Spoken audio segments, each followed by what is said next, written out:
One thing that I've learned was living within your means. And I've never been one that the more you get paid is the more you spend.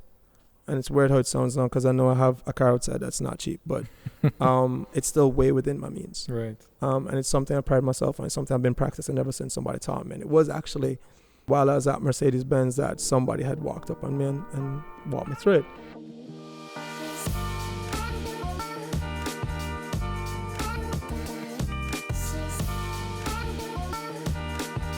Awesome. All right. Thanks for being on the show. Thank you. Sloane Jackson. So we're here at BMW headquarters.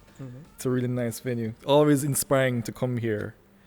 And why don't you tell everybody about who you are and what you do here? So I'm the guy here that washes the cars. I'm also sweeping up. I also help with security. Nah, joke. I'm the head of business for BMW and Mini for Jamaica. Both Kingston and Mobile, wherever you buy a BMW in Jamaica, I'm here to help you. So what I definitely want to dive into is a lot of your story and how you came to be here in this position as the head of business at BMW. But I want to go back to in the earlier years. Who were your inspirations? Who was inspirational for you in the earlier years? Many different people, really. I mean, I owe me being in the business to a gentleman by the name of Dennis Wheatley. A long time ago, I was walking on a car lot, went to pick up a friend of mine that worked on a used car lot. And this guy at the time was the GM for Kia. And he'd seen me outside and was just talking to me casually. And in talking to me, he said, "You probably should sell cars." And at my time, I was like, probably not. But the man convinced me to come back for an interview. I came back for an interview. And one of the weird things is that the only reason I took the job is because they would allow me to come to work with my hair all the way down to my shoulders because I used to have long hair. And they allowed it, which was weird. But that's really how I started in the car business. And he taught me a lot about how to sell a car. So a lot of kudos to him.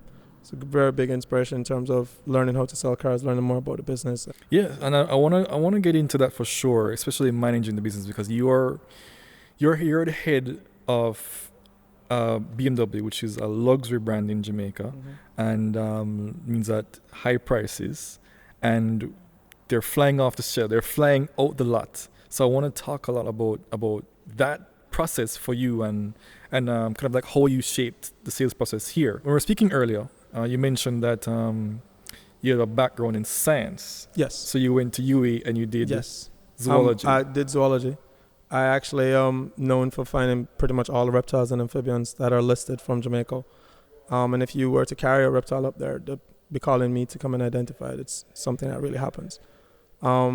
But yeah, this is my background, and really what it was, I just never wanted to work in an office, strangely enough. I also prefer to be out in the field. I really enjoy being out in the field. But I am here.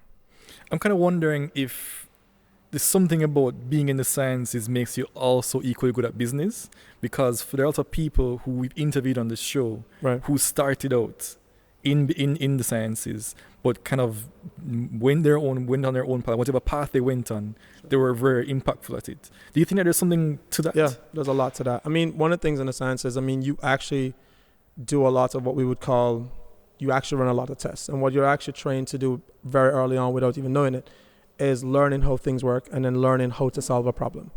You also learn how to find solutions with the very limited resources that you have. So, I mean, it's a very good base for business people because it teaches you stuff that they don't necessarily teach you in business, which is you have to be solution-oriented. Every single day, problems are going to present themselves, issues are going to present themselves, new challenges are going to be there. And the other thing with science is that it allows a very creative mind, allows you to wonder and allows you to think outside the box a lot, this is how things are invented. The person who invented the car sat down looking at a horse and said, you know what, we're going to put wheels on them. That person would be a crazy person, but that's a scientist. And this is how we end up with cars behind me. And there's somebody sitting on right now trying to figure out anti-gravitational motor vehicles that can float around. So it's the same thing that applies. Awesome. What was your transition like? So you left university, you had this degree in zoology, you were doing that for a while. I'm assuming that what was the transition to get into? So it was that while I was there doing my degree, as it would be, somebody told me there would be no money in this business. And that was a rude awakening. Because you expect something, not a lot, not the richest man in the world, but something substantial. No. So then there was the whole thing of funding my research is actually how this happened. And it was actually pretty abrupt. As literally as I said, I went down there to pick up a friend of mine. And the rest was history. That's how I pretty much came in. It happened in the course of literally like 2 weeks. Mm-hmm. And I went from being a zoologist and running up and down in the bush a lot to being at work behind a desk, which is something I didn't want to do specifically. Where did you start? What job was that? Kia. I started as a salesperson. At Kia? At Kia. Okay. And at time, Kia is not the Kia that we all know and love now. This was Kia when it was hard to sell. Right. It's the hardest thing to sell. It's almost as hard to sell as, let's say, even like a Peugeot or anything else like that, which is, not a lot of customers know the car, not a lot of customers trusted the car. And really what they're buying you. Right. And that's still true to this day. A lot of the customers, outside of the ones that wake up out of the bed every morning and say, I'm going to buy a Toyota or buy a Honda or even a BMW to a lesser extent, no. Typically you are buying the customers, you are buying the person behind the car. Mm-hmm. You're buying the service, you're buying the system. What is it? All right. What is it about you, right? Because you were working at Kia, mm-hmm. and you went on to Mercedes-Benz, mm-hmm. and then you came here, right? And you've been kind of on this upward trajectory. Mm-hmm. What do you think made you stand out? I don't know if there's anything specific about me that makes me stand out. I've met a lot of very good salespeople, but mm-hmm. there's this need. I'm very, very competitive. I'm a very competitive child. And then the scientist in me is always asking, what more can we do? Mm-hmm. And there's a lot of gaps that were in the business, and there are a lot of things that I ask a lot of questions about, and then ask a lot of questions. Sometimes they just say, you solve it. A key example of that, we used to have an 8A report, which is a report that goes around our industry. And when I looked at the report, it just didn't look like something we could use scientifically, not something I could present to manufacturers to get any specific results from. So I built a brand new reporting mechanism, mm-hmm. and I actually ran it alongside of the 8A report, and after 1 year of running it alongside the 8A report, it became the 8A report.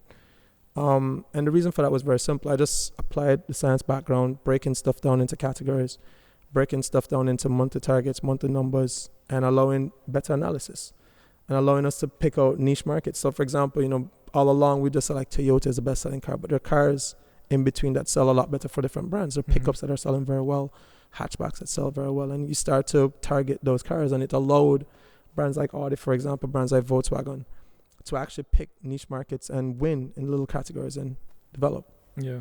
So we're talking right now, mm-hmm. and we're talking to also people who may be in jobs, mm-hmm. and they're hoping to be entrepreneurs, when they're hoping to let their initiative and their innate abilities shine through so that they can climb up that ladder, right? Right.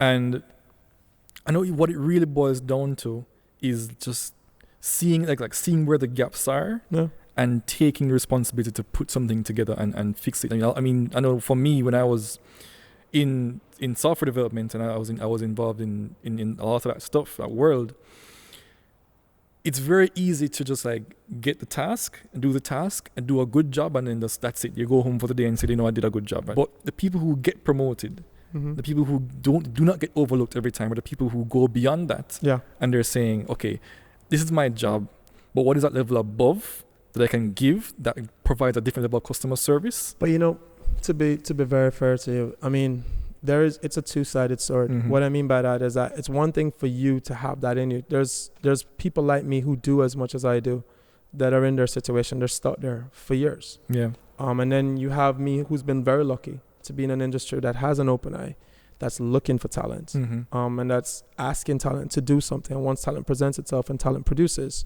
you're given more work to do. And it's not that you're promoted; you're actually just given more work to do. And the more you progress, the more you can produce, the better it will be. And everything in life is about production. So the more you can actually achieve, the more you can get out, the better you'll be. So you think it's a matter of the industry that you're in, or the environment that you're in, that rewards. It is two sides. Mm-hmm. It is that somebody has to be looking and saying, we need this right now. There is a gap. So they're looking at a gap, mm-hmm. and they're trying to fill it. And they're allowing for people to move up, as it would be, as well as somebody looking at those gaps and saying, I could fill that gap. Mm-hmm. So it's pulling from both sides. I have been lucky thus far where somebody's looking at the gaps, asks me to fill it. And a lot of times the gap that they're asking me to fill is almost an impossibility. Yeah. Some of the jobs that I've been asked to do, it was that nobody could do it. We don't expect much. Try what you can. Right, yeah. And, we produce what we can out of it. Awesome. So you were at Kia, and mm-hmm. then, so what happened? Why did you leave Kia at the time? And again, it was just not going anywhere much. The brand wasn't developing, and I'd started to need more as it would be. Wanted to sell more cars, wanted to make more money, and of course, making more money when you're selling cars is the more cars you can sell. So learn about Mercedes-Benz, had an opening there, went to go there as a salesperson, got there as a salesperson, and then another opportunity presented itself. There was an opening that needed to be filled, and I provided for that opening. And it was very weird how that opening came up. We had a managing director there at the time. His name was Brian Stevenson. He had asked to speak to the team about needing a better costing system. This is how we actually built out the price of our cars. I sat down that evening, I built out a whole costing system on Excel, and I emailed it to him. The man called me into his office like about 2 days later and asked me to walk through this. He was asking me where I got this from and how I got it to hyperlink, so you could actually go back and forth to the different pages. He was very impressed with the work, apparently. But then, he found different tasks for me to do at the time, and then in 6 months of me being there as a salesperson, I got moved over to this other job. What was weird about it, that job paid less. And at the time, I just started to get my feet wet, as it would be with selling Mercedes-Benz and getting, the average numbers out, as it would be, or whatever I needed to do. So I started to earn some money on this side, and now it's going to take, as it would be, a pay cut to go into that job. Most people wouldn't do that. I agree. But I looked at the light at the end of the tunnel, and there was so much more for me to learn. There was so much more behind the curtain that I could figure out. And eventually I saw that it could lead to something greater, which it now has materialized. Right. But, again, at the time I was earning probably twice a month what I was about to get paid. The only difference is what I was going to earn now was solid versus what I was earning then was commission based. So, but I'd gotten to the point where it's comfortable. What was that conversation like in your head to make a decision to take that pay cut and do that? A couple of things. I mean, one of the things that I've learned, and this is another person that inspired me, was living within your means. And I've never been one that the more you get paid is the more you spend. And it's weird how it sounds now, because I know I have a car outside that's not cheap, but it's still way within my means. Right. And it's something I pride myself on. It's something I've been practicing ever since somebody taught me. And it was actually while I was at Mercedes-Benz that somebody had walked up on me and walked me through it. So this guy's buying a $10 million car at the time, and at the time, $10 million was a lot of money in my mind. When I was talking to the guy actually wrote a check like it was nothing and bought the car. And I'm there boggled out of my mind how this man could afford this. And the man looked at me and said, "What do you drive?" And I was telling him what I drive. The man said, "How much you paying for that per month?" And I told him how much I was paying. And he's like, "How much you get paid?" And I told him, he says, "Do you realize the percentage of what you get paid versus what you're paying for this car? It's ridiculous. Right. This is less than 10% of my salary." And I was like, Okay, lesson learned. And the man said, "If you continue the way you are, you will always be in debt." So one of the things that I started to do, I started to tone down my spending, as it would be, tone down my need to spend on certain things. And therefore, when I needed to set that pay cut, it was me managing my expenses. So it was 6 and 1/2 dozen next. Let's dive into that, because that sounds very interesting. So like, what else did you learn? What else did you change about a couple of things, like let's say just random need to be on the road and be on partying at that time when you're young. I mean, this is when I was like 21, 22. Yeah, you cut that out. You cut it down as much as you can. It wasn't that I just cut it down for cutting it down sake. It was also that there was a need. I needed to read more. I needed to find out more stuff, because they're asking me real questions and needing real answers. So I need to have them. So I need to, find out everything that I could and be ready with the answers as quick as possible. You were renting at the time? Huh? You were renting at the time, as in a whole renting at the time. I'd actually moved out on my own from when I was like 18. So I've been renting it from that time. But yeah, I was renting at the time, and kept the rent where I could manage it way below what I could, afford at the time. Right. And I also kept the same car, kept the price of that low, didn't just change car because I was earning more money. I wasn't one to always buy clothes every 5 minutes or spend my money frivolously. So minor changes, but changes nonetheless. So in the long game, what about that opportunity made you look down the long game and say it was a better opportunity than what you're doing right now? So now this goes back into sciences. When I just started out, I found this lizard in the middle of nowhere, and I brought it to this guy. The guy's name was Dr. Peter Vogel. Right. And he was blown out that I could find this lizard. And not only could I find this lizard, I could tell him what it was and break down everything about it and what was separating it from all the other lizards I'd seen. And the man was actually telling me about thinking about where I want to be in 10 years. So I started to learn how to plan for beyond the next day or beyond the next 2, 3, 4 weeks or next year. Plan down for 10 years. Where would I like to see myself? Yeah. And a lot of us don't normally do that. A lot of us, strange how it sounds, a lot of people don't do that. And if you actually plan out for 10 years and you say, okay, this is where I want to be in 10 years. then you say to yourself, how is my current operation or my current plan lining up with that? Right. Yeah. And me being a salesperson at Mercedes-Benz doesn't necessarily line up with my 10-year plan. Me going into that field and being a market analyst and learning more about the market, getting more connected to the market, lines up with my 10-year plan very well. And it has lined me up quite easily to what I'm doing now. And so you're at Mercedes and an opportunity comes up here. Like what was that? What was that like? It's very weird. I mean, we just came off of a record year. This is our third record year in a row. And this is the time when we'd actually beaten every brand in Jamaica. So breaking your own record for your own brand is one thing. Beating everybody is a totally different thing. But that was the first time that we'd done that. And to be very fair, I'd now invested so much with Mercedes-Benz. I could have actually sat there and, as it would be, live on my investment. Yeah. You know, just keep reaping from the investment that I've sowed. With the team that I built there, had nice consistency. Customers were responding to us very well. The consumer confidence was very good. Right. The brand response was also very good. So we had a comfortable thing going. But life is not about comfort, right? The minute you're really comfortable, that's the minute you know you're dying. So you actually need to keep running and keep pushing. Yeah.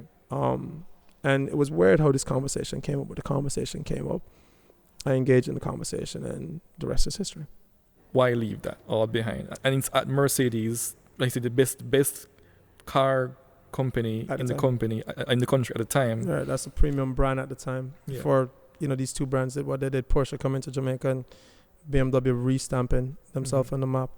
But yeah, I mean, the reason to leave is I love a challenge, and as a competitive child, the question is, could you do it again? Yeah. And it's something that I read in very many competitors that I follow. Lewis Hamilton is a competitor that I follow. Michael Jordan is a competitor that I follow.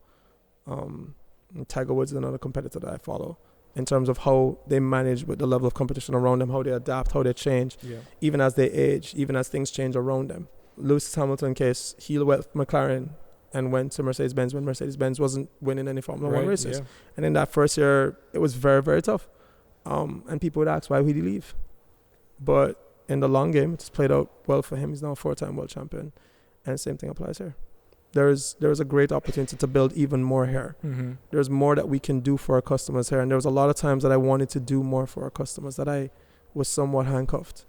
And now I'm not as handcuffed. As a matter of fact, I do and can get the support that I need to carry this brand forward. And as I said, I want to now compete on a much larger scale. It's not that I'm bored with winning in Jamaica. Yeah. It's just that I'd love to challenge the Caribbean as well and see if we can win in all the markets and what it would actually take. If someone listening right now wants to create a 10-year plan, right, what would be the framework for that? I mean, it's just asking yourself, what do you see for yourself? You're looking at your limitations now, and if you were to remove all the limitations from your life, what would you like? And some people are fairly simple. Like, I'm a simple man. I'm weird. I love Long Mountain Country Club. I just like the concept of it, right? It's very convenient. It's very easy. It's not a house that I have to manage with several people around it. Right. And it's very secure. So, like, for me, at the time when I was, like, much younger, living in Long Mountain Country Club would be good for me. Having a decent car, having more than one car would be good for me. At the time, I really wanted a car collection. Totally different problem when you don't know where to park them. Right. And they're very expensive. But then you also have other things. You want to get to the point where you're not living paycheck to paycheck. Yeah. You want to get to the point where you can manage your family. You want to get to the point where you're not dependent on somebody else, but you are probably the person that people depend on. Yes. And there are other things like that. You want to probably be more educated. You want to learn more. You want to experience more. You want to be able to travel. Like, I know a lot of girls and I know a lot of women that I know in my life love traveling. I don't know why it's very expensive, but they want to travel. So this could be something in their 10-year plan. And traveling exposes you to even more. I mean, when I traveled, I learned so much more about the business. And this is not when they were showing me anything specific. It was just learning how much bigger the business can be. Yeah.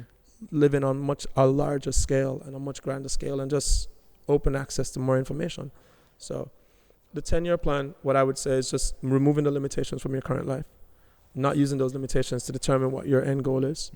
And really playing what would you like when it's all done. Yeah. And then you line up yourself to that. All right, so I want to talk about, because you've worked at Mercedes, you've worked at BMW. These are two luxury car companies. And you had a record 3 years at Mercedes. Cars were being sold. It was the biggest luxury brand at the time. In Jamaica. How are these cars selling so fast? And you know, I mean, because you have to have, sales targets. Yeah. We're talking about luxury cars. We're talking about Jamaica. Tell me more about that. Well, So this is how this works. Jamaicans are a very proud people, Right. and Jamaicans want the best for themselves, which is works well with me. We're not quite happy to just be in the Olympics and come dead last in the first heat. We want the gold, and it applies to everything else that we do as well. The same thing applies to us buying cars. Right. Cars in Jamaica are very expensive, and I mean, like this blue I car agree. behind me, at $14.9 million. That's the price of a Ferrari overseas. You Mhm. could buy an entry level Aston Martin, a couple like very expensive cars, and this is a regular M240. Well, there's nothing regular about an M240, but it's an M240. And it is that Jamaican people are paying a lot more for cars, and they would like, since they're paying more, to get more. Yeah. And a lot of times it is that we are ignorant to some of the things as a people. A lot of customers are buying Toyotas. Nothing's wrong with a Toyota, but a lot of people are buying Toyota not realizing that they're paying the same amount of money for a Toyota that they could pay for a BMW. So my job, and one of the things that I'm happy to have contributed to this industry, is that I've been a part of getting information out to customers and getting them to realize what cars compete, and allowing customers to ask the question of, should I be looking at that car as well? Yeah. A lot of people buy a Prada, and a lot of people think a Prada is a very big car and it's very spacious. It's the same length as that X3 over there, and that X3 over there is my mid-size XUV. It's smaller than the X5. I want you to say this again. So you said that someone buying a Toyota can get a BMW for the same price? Absolutely. And granted, okay, let's be fair. This is not an ad for BMW, by the way. No, let's be fair. BMWs are not cheap. I just sound like ad a while ago. You can get this car for the same price as a BMW. I don't sound like ad, but I was actually really just shocked. And that's what happens a lot. See, this is what we introduced. We introduced that question. Yeah. We introduced you asking, can that really happen? Mm-hmm. And how does it happen? And it's several different things that we teach in our team in terms of introducing that conversation. But it also starts with just us getting the brand name out there, getting that question out there, allowing people to compare two cars. Because people don't normally compare a RAV4 to anything in BMW, Right. but it compares to the X1. It's And crazy. normally people are thinking the X1 and think it's just too small an SUV, but no, they've made the cars bigger. So a lot of things have come together to make it work all at once. If this was 5 years ago when they brought the old X1 out, I wouldn't have the same competition that I have now. This new car is a lot better. It's a lot more competitive, and it competes with the RAV4, the CRVs, a lot better. It's significantly better. It's a European car, so it has a lot more features, a lot better on performance and efficiency. And then we have a great service behind it in terms of the service package and the fact that you don't pay for the service. Yeah. And a lot of customers don't know that. A lot of people who are buying, and I'm sorry to pick on RAV4, but Mazdas or anything else, they're paying for every single service. The service is not cheap. It's not free. Yeah. You can be paying anywhere between $30,000 and $50,000 a service, and that's just regular service. So you don't pay for service here? You don't pay for service here. Like in the first 2 years or like First 5 years first if you 5 want. years? If you want. You can get 3-year service package or 5. But it's that somebody sat down, saw that gap, and saw that one of the biggest issues with buying a premium car was cost of ownership. Right. Here's the thing. All right. So what could have happened is this place gets built and open. Nothing sells. And nothing sells. It's a flop, right? Right. But that didn't happen. What can you tell us about selling luxury in Jamaica that probably most people don't know about? We don't sit here and wait for you to come to us. Okay. That's something a lot of people don't know. I'm sure a lot of people think that this fancy building draws a lot of crowd in, and that the brand sells itself. I heard that comment a long time ago with a different brand. It's laughable because the brand on its own probably would only sell 3 or 4 cars a month. Agreed. Yeah. But it's a people. And again, as I said, it is that customers are buying the people. What it is the team that I have here, they're engaging, and they're brought on because they're very good salespeople. They go out and get the customers, and a lot of times it's the services we provide. As you can see, there's a salesperson walking behind me. Yeah. We've been closed now for 3 hours, but she stayed back. And she's talking to customers, and this is a regular occurrence. We're stretching ourselves and going above and beyond the need. We haven't just locked our shop at 3 o'clock, and when people are coming to buy cars, I'm sorry, no, we're closed. Yeah. Buy. No, we are just doing more than you think, a lot more. I mean, as I said, I gave you guys an example of me open up a dealership at 11:30 at night because this is the only time a customer said he could come into the car. That's really cool. It's cool for the customer. It's something I'm happy I was a part of. Yeah. Just take it from the top and tell us a story about how that happened. Okay, so there was this customer that I had a sales rep at the time. We were at Mercedes-Benz. Customer couldn't come in. We tried several times in the day to try and get this guy to come into these cars. And we're trying to compare a couple of cars. If it was just one car, it would be one thing, but to do the side-by-side comparisons. And there's no better place to do something like that than in a showroom, really, because you have so much things that you can access here. But the guy just couldn't come. The story goes that the guy made himself available late at night, and he'd called. And we drove down to the showroom, opened it up, turned on all the lights, made it look like the business was open. And this guy pulled up, coming in from the airport, as it would be, and walked right into the showroom. Got a chance to go through all the cars. We actually stayed there for almost an hour, going through everything. We even did test drive at that time of the night, if you can believe that. And this is South Camp Road, so it's not the safest place in the world. But hey, it works. And security was on point. Customer was happy with the feedback. Customer bought the car. It turned out to be a very good exercise. I'd do it again even if the customer never bought the car. I would want it done for me, and that's another thing. It is that you want for yourself, and you'd want that for other people. And it's something that I want, something I instill in my team, and my team are of that nature as well. So they want to give to customers things that they would desire. Another one like that is yesterday, one of my sales reps got a call about a customer breaking down on the highway. And he jumps up, volunteers, gets a technician involved, and they drive out into the middle of nowhere to save this customer. They get back here at 9 o'clock at night when we've been closed for 4 hours. And, I come here because I'm very happy that they were a part of this. And I'm happy to take them home and make sure they get home safe. So it's little things like that, giving to others what you'd like done unto you. Yeah, and it's a very basic and fundamental thing, which is like people expect to do business exactly how they do everything else in life. Like, if they I want to buy something, I can go to a store and buy something in America in the middle of the night. I want to be able to use a bank, but banks are closed at 2 in Jamaica. What if there was one bank that open 24 hours? First Global is open till late. And that was game changing at the time. Exactly. They were open till 7 o'clock when people are leaving work. I don't know if they still practice this now to that degree, but it was game changing at the time. So, it is that somebody sees these gaps, just like you're saying, wants to change them and change them. And you have to realize this, they don't have to buy BMWs from me. They don't have to buy cars from a new car dealer. Why don't many companies realize that? I don't have to work, I don't have to shop in your establishment. Too big to fail. If BNS believe that, if NCB believe that, their banks will be open all the time. Right. If the customers, it's also the customer demand. Some customers accept this. A lot of customers have accepted this the way things are, and we all suffer for it. Digicel came. Digicel saw the gap. Somebody took advantage of it. Butch Stewart did the same thing. All the hotels in Jamaica were not all inclusive before this. It's a Jamaican thing now that every single hotel is all inclusive, but this man was all inclusive before it was fashionable. And, this was a very expensive thing to be a part of. You're talking about every single customer paying for every single thing all the time. But by doing that, you cut your costs and you make it easier for all the customers to do that. And it also separates you from everything else. Be deliberately different. Yeah. It's the same thing we're doing here. What I'm doing here, we're being deliberately different. It's not supposed to be the case that a Japanese car can be the same price as a European car. But we're being different. We're trying to bring the two together. We're trying to allow easier transition from domestic to premium. Mm-hmm. And you're not buying the most premium car when you do that transition, but you've now entered into the market. And give yourself a chance to grow through that market. I've seen a lot of customers in the very short space of time come in at the A-Class 1 Series X1 level, and they've progressed to X3, X5, and higher in a very short space of time. Yeah. I want to talk about your leadership, because you said you grew a strong team at Mercedes. You're over here growing a strong team, so you do have a very strong leadership acumen. Okay. I believe. I'm going to say I'm a team player. Okay. I'm a part of the team. I have different roles on the team. Today, my role may be the guy to help push the car into the lot. The next day, my role on the team might be to look way down the road and say, I see something down here that we could do.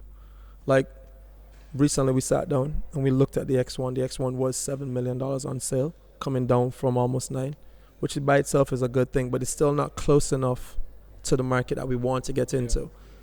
And my part on the team is looking at that and saying, okay, how can we change spec? Arguing with, BMW itself, talking about what we need from them in terms of support, getting prices changed, speaking to my directors and saying, I know you invested 10 million. I'd like to do this low margin. What you think? Sell them on this concept, get them involved. And then after getting all these people involved, it's one thing, as you rightly said, we could open this up and it flops. Mm-hmm. It is now doing the work behind it, going and knocking on doors, engaging with people, and engaging people not just on our on time, but on our off time. We're off here now, as I said, and I have a sales rep here dealing with customers. Yeah. This is not an uncommon thing. And I'm talking about, I sell more cars in the supermarket, at church, at family reunions, when I'm in the middle of nowhere, because I drive these cars into the middle of nowhere, and people who had no business thinking about these kind of cars that you'd never believe have money are thinking about these cars and buying the cars. How do you take somebody fresh with no experience in car sales and get them to that level where they're selling these kind of cars? We're doing that right now, and I've done that quite a bit. I have 3 members of my team that this is the first time they've ever sold cars in their entire life working here, and they're doing very well. Right. But that starts with, as I said, I was very blessed to have somebody like Mr. Wheatley who taught me the business. Yeah. I have a sales rep here, probably the same one that's here now. She's a #1 selling premium rep in Jamaica right now. She sells more cars than anybody else right now in the premium market. Wow. Hands down, she's beating brands by herself. That is insane. This is the reason why, because she's at work right now. Just like myself, she's at work right now. Right? But she asked, what more can she do? And before she came into the business, she was very afraid to be here. Now, my job is to convince her that she can do it. My job is to show her how it is done, make it look easy, and make it look like something she can emulate. Give her the time to practice, fail several times over, get the support several times over, and then get really good at it. Now, she's a fast learner. Not everybody learns that fast.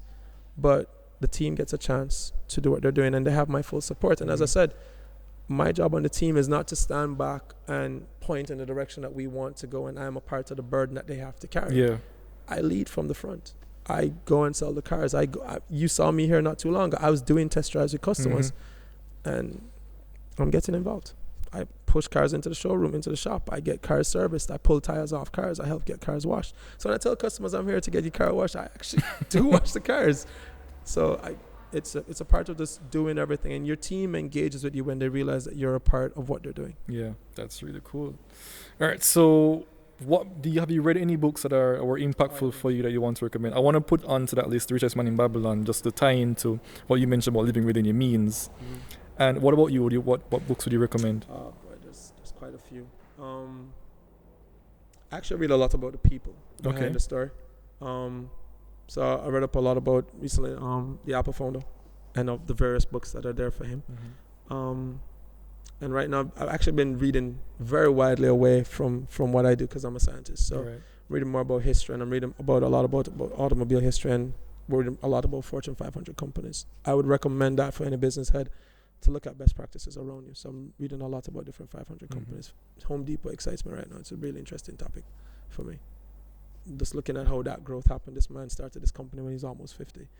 For you to be a billionaire now, and this is when you started your game. A lot of us at 34 or 40 saying, I'm at the end of my game. Not much can happen in my life. And this man starts at near 50. He's a billionaire to the point where he can be giving some golden parachute to some guy that used to work for them for 2 years that didn't do very well. And the golden parachute is in the hundreds of millions of dollars, and you are not broke when this is done. That impresses me, man. So, and that's a major company. They're talking about 2,000 stores across that nation, broken up into different divisions. It's really impressive. And that's just one company. That's not even the biggest company out there. But just looking at that story, learning about the different things they do, how they get their team involved, and people giving ideas. Because it's one thing for different people in here to give ideas. We got a very good idea from one of the guys who cut the grass here, and we take ideas from everywhere. Right? Nobody is better than anybody in my team. As I said, we're one team. But that mentality I got from reading up on Home Depot and other brands like that, where you could give an idea and you get credits for the idea. So the better your idea does, is the more often that they turn to you and try and get ideas from you. Because obviously your idea is working. And we do the same thing here. How can people connect with you, find you, social media? Come to the dealership. No, I'm on social media. But now you can find me anywhere. I'm an easily reachable person. You can reach me here. I work here 6 days a week. It's not a joke. I'm here most of the time. A lot of people pass me here at night and don't realize I'm still at work. On social media, it's pretty easy. My hashtag is, my tag on Instagram is King Sloan. It's a nickname from when I was a child. Long story. I won't get into it now. But the name has stuck. And but you can definitely get me there. You can get me on Facebook. You can look me up by my usual name. And as I said, you can go through our website and get us, BMW Jamaica, Mini Jamaica, and it has a contact us. You can contact me directly. My email address is on there. My phone numbers are on there, and I get calls all the time. Final question is, I think it's really fascinating your mindset and how you look at challenges, like seeing a challenge, seeing an opportunity, but the huge risk that comes with it, and going for that opportunity no matter what, nonetheless. Yeah. How would you give advice to somebody who's trying to go down that path? What should they be looking out for? What should they be trying to hone in on in terms of their personality and their values? All right, so let me put that into perspective. I've been in a situation a lot, and I'm a basketball player. I used to play football as well, but I've been in a situation a lot where the game's on the line, 5 seconds on the clock. We're sitting down on the bench. We're trying to figure out what we have to do, and every single time, without fail, I want the ball in my hands. I want to be the person who made that decision. I want to take the shot. I want to be the person who makes the shot happen in one way or another. And that's the same thing in what you're talking about. No, you either have it or you don't. And you need to figure out real quick if you have it for what you're in, or if you don't. If you don't, you need to find where you have it. Right. And that's this risk.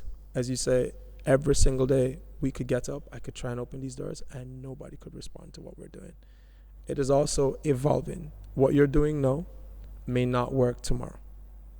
And you may need to change everything. Be prepared and be humble enough to know that, yes, you may be king now. You may be in charge of everything around you now. But things have changed drastically. Be prepared to change with it or die. So evolve or die. Awesome. Sloan, thanks for being on the show. Thank you.